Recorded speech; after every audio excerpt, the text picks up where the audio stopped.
출애굽기 25장. 여호와께서 모세에게 말씀하셨다. 너는 나에게 예물을 가져오라고 이스라엘 백성에게 말하고 기쁜 마음으로 바치는 자들의 예물을 받아라.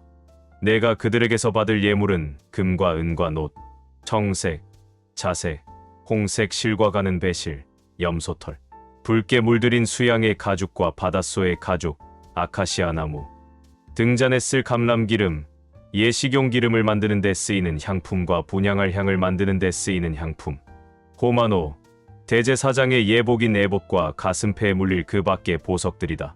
너는 백성들에게 내가 있을 성소를 짓게 하라. 성막과 그 안의 모든 기구들은 내가 너에게 보여줄 양식대로 만들어야 한다. 너는 그들에게 아카시아 나무로 가로 113cm, 세로 68cm, 높이 68cm의 궤를 만들게 하고 순금으로 그 안팎을 싸고 위선저리에 금테를 둘러라. 그리고 금고리 4개를 만들어 양쪽에 각각 2개씩 4발에 달아라. 그런 다음 아카시아 나무로 운반체를 만들어 금으로 싸서 그 운반체를 양쪽 고리에 꿰어 그대로 두고 그것을 빼내지 말아라.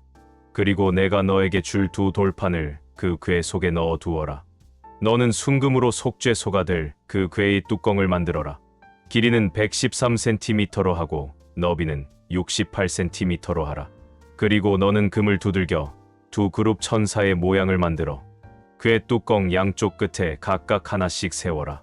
그것은 그 뚜껑과 한 덩어리가 되게 해야 한다. 그 그룹 천사들은 날개를 위로 펴서 속죄소를 덮고 그 얼굴은 속죄소를 향하여 서로 마주 보게 하라. 그리고 2 돌판을 궤 안에 넣고 속죄소인 그 궤의 뚜껑을 닫아라. 2 돌판이 들어있는 그 궤의 뚜껑 위, 곧 2 그룹 천사 사이에서 내가 너를 만나고 이스라엘 백성에게 명령할 모든 일을 너에게 말하겠다. 너는 아카시아 나무로 길이 90cm, 너비 45cm, 높이 68cm의 상을 만들고 그것을 순금으로 싸서 그 가장자리에 금테를 둘러라. 그리고 그 상둘레에 손바닥 넓이만한 턱을 만들어 그 주위에 금테를 두르고 또 금고리 넷을 만들어 상다리가 붙은 네 모퉁이에 달아라.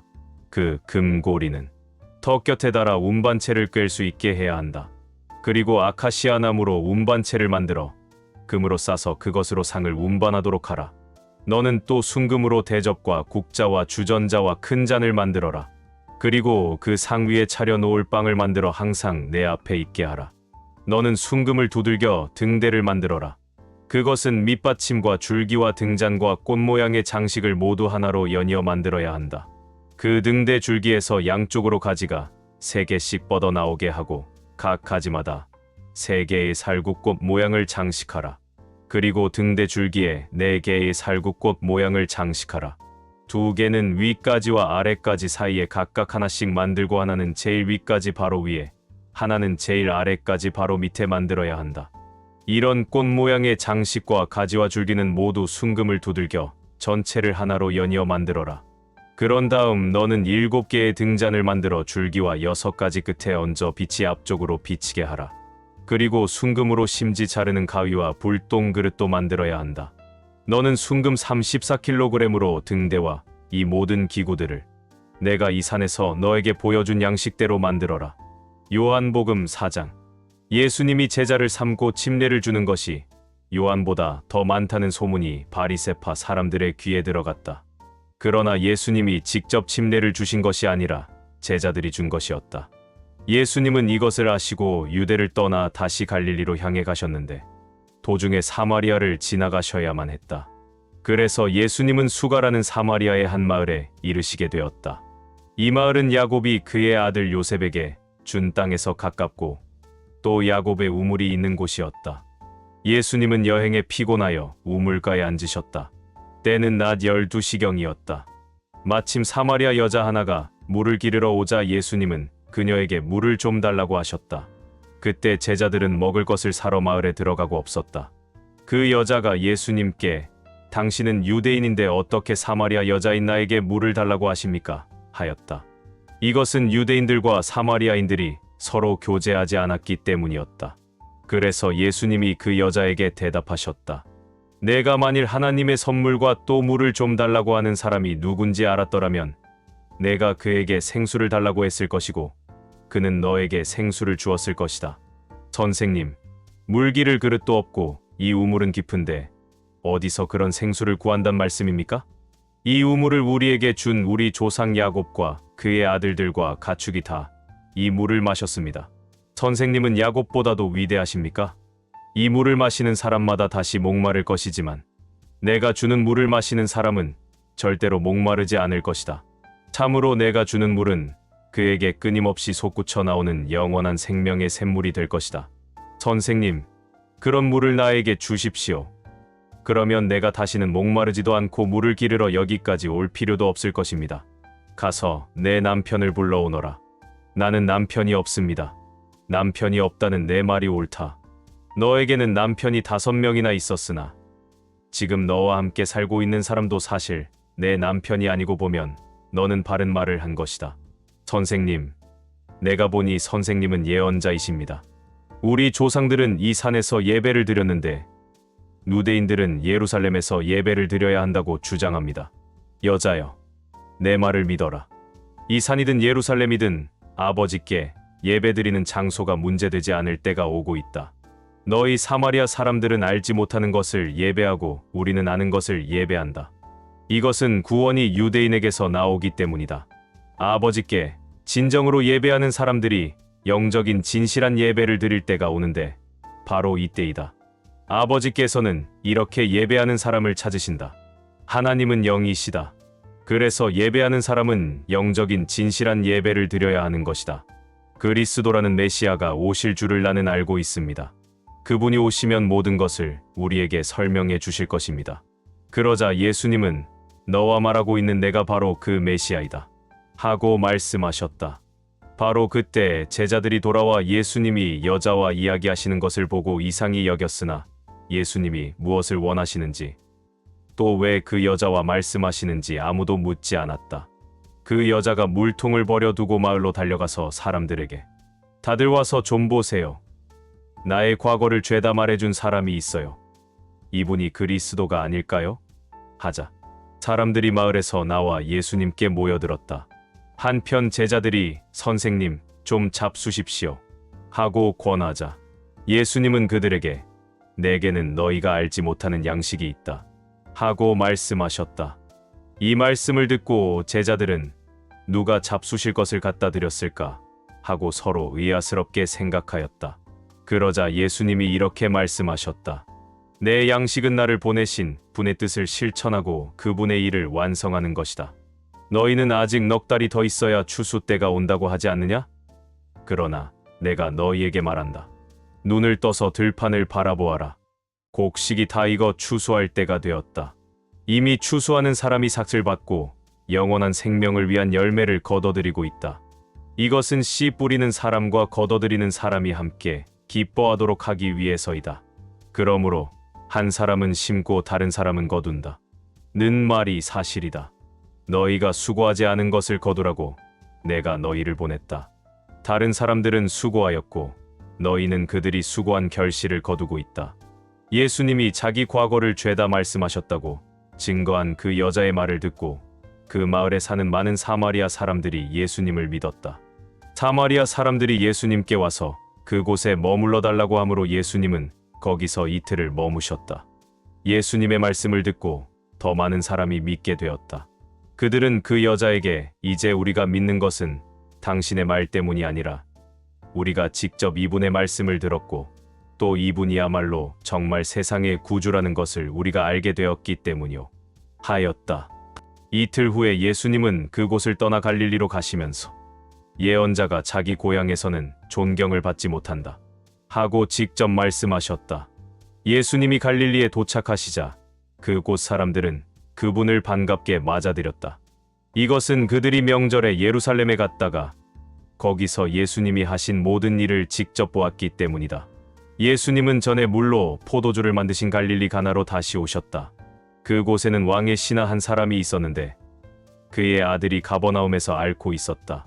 그 신하는 예수님이 유대에서 갈릴리로 오셨다는 말을 듣고 예수님을 찾아가 가버나움으로 와서 다 죽게 된 자기 아들을 살려달라고 애원하였다.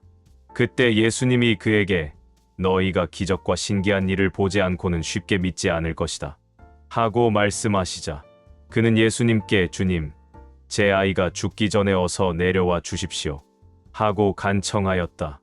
그래서 예수님은 돌아가거라. 내 아들은 살았다 하고 말씀하셨다. 그 사람은 예수님의 말씀을 믿고 떠났다. 그는 가는 도중에 종들을 만나 아이가 살았다는 말을 듣고 병이 낫기 시작한 때를 물었다.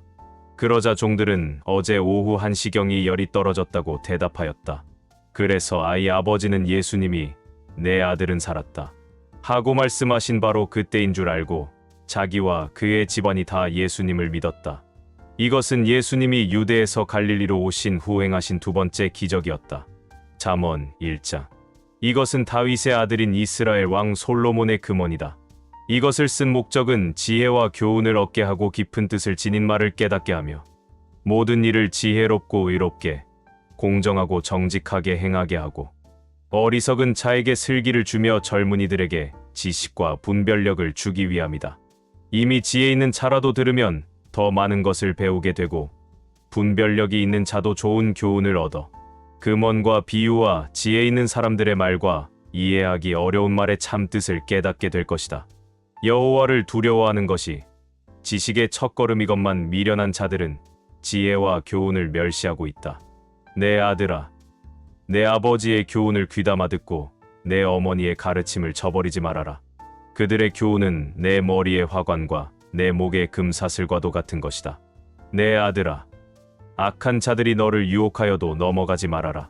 그들이 너에게 우리와 함께 가자, 우리가 잠복해 있다가 사람을 죽이자, 숨어서 죄 없는 사람을 기다리다가 무덤처럼 그들을 산채로 삼키며 그들을 통째로 삼켜 지옥에 내려가는 자처럼 되게 하자. 우리가 온갖 보물을 구해놓고 빼앗은 물건으로 온 집안을 가득 채워놓을 테니 내가 우리와 한패가 되어 이 모든 것을 우리와 함께 나누어 가지자 할지라도 내 아들아, 너는 그런 자들과 함께 다니지 말고 그들을 멀리하라. 그들은 악한 일하는 것을 조금도 주저하지 않으며 사람을 죽이는데 능숙한 자들이다. 새가 지켜보고 있는데 그물을 치는 것은 소용없는 일이다. 그러나 그런 자들은 스스로 덫을 놓고 자기들이 빠져 죽을 함정을 판 자들이다. 부정한 이득을 추구하는 자들의 종말은 다 이렇다. 바로 그 물질이 그것을 소유한 자들의 생명을 빼앗아가고 만다. 보라, 지혜가 길거리와 광장에서 소리쳐 부르며 복잡한 길목과 성문에서 외쳐 말한다. 어리석은 자들아, 너희는 언제까지 어리석은 것을 좋아하겠느냐? 조롱하는 자들은 언제까지 조롱하는 일을 기뻐하며 미련한 자들은 언제까지 지식을 미워하겠느냐? 너희는 내가 책망할 때 들어라. 내가 지혜의 정신을 너희에게 부어주고 내 생각을 너희에게 알리겠다. 너희는 내가 불러도 듣지 않았고 오라고 손을 벌려도 거들떠 보지 않았다. 너희가 나의 충고를 무시하고 나의 책망을 받아들이지 않았으니 나도 너희가 재앙을 만날 때에 웃을 것이며 두려운 일이 너희에게 닥칠 때에 내가 너희를 비웃을 것이다. 그때의 두려운 일이 폭풍처럼 너희를 덮치고 재앙이 너희를 회오리바람처럼 휩쓸 것이며 고통과 슬픔이 너희에게 있을 것이다. 그때 너희가 나를 불러도 내가 대답하지 않을 것이며 그때는 너희가 나를 찾아도 만나지 못할 것이다. 이것은 너희가 지식을 멸시하고 여호와를 두려워할 줄 모르며 나의 충고를 받아들이지 않고 내 책망을 업신여겼기 때문이다.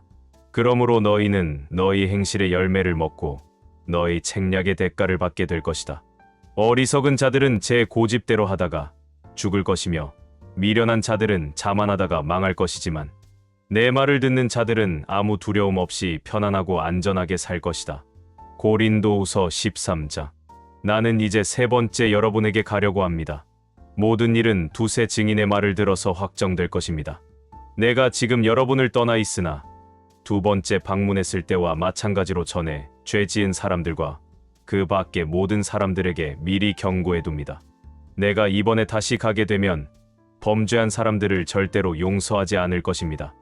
여러분은 그리스도께서 나를 통해 말씀하신다는 증거를 요구하고 있습니다. 그분은 여러분을 다루실 때 약하시지 않고 오히려 여러분 가운데서 강한 능력을 나타내십니다. 그리스도께서는 약한 가운데서 십자가에 못 박히셨으나 하나님의 능력으로 지금도 살아 계십니다. 그리스도를 믿는 우리도 역시 약하지만 하나님의 능력으로 그와 함께 살며 여러분의 문제를 처리할 것입니다. 여러분은 믿음으로 살고 있는지 스스로 살피고 시험해 보십시오. 여러분은 예수 그리스도께서 여러분 안에 계신다는 것을 모르십니까? 그렇지 않으면 여러분은 그 시험에 불합격한 사람입니다. 우리가 그 시험에 불합격하지 않았다는 것을 여러분이 알게 되리라고 나는 믿습니다. 이제 우리는 여러분이 악을 행하지 않게 해달라고 하나님께 기도하고 있습니다. 이것은 우리가 인정받은 사도임을 나타내기 위해서가 아니라 우리가 인정을 받지 못했을지라도 여러분이 옳은 일을 행하도록 하기 위해서입니다. 우리는 진리를 거스려 아무것도 할 수 없고 오직 진리만을 위해서 일하고 있습니다. 우리가 약하더라도 여러분이 강하게 되면 우리는 기쁩니다. 그리고 우리는 여러분이 완전해지기를 기도하고 있습니다. 이런 이유로 내가 떠나 있으면서 이 편지를 씁니다. 그래서 내가 여러분에게로 가면 내가 받은 특권을 가지고 너무 가혹하게 여러분을 꾸짖지 않게 되기를 바라는 것입니다. 주님께서 내게 주신 이 특권은 여러분을 세우기 위한 것이지 무너뜨리기 위한 것이 아니기 때문입니다. 형제 여러분, 마지막으로 말합니다. 기뻐하십시오. 완전해지십시오. 내 권면을 받아들이고 한마음으로 사이좋게 지내십시오.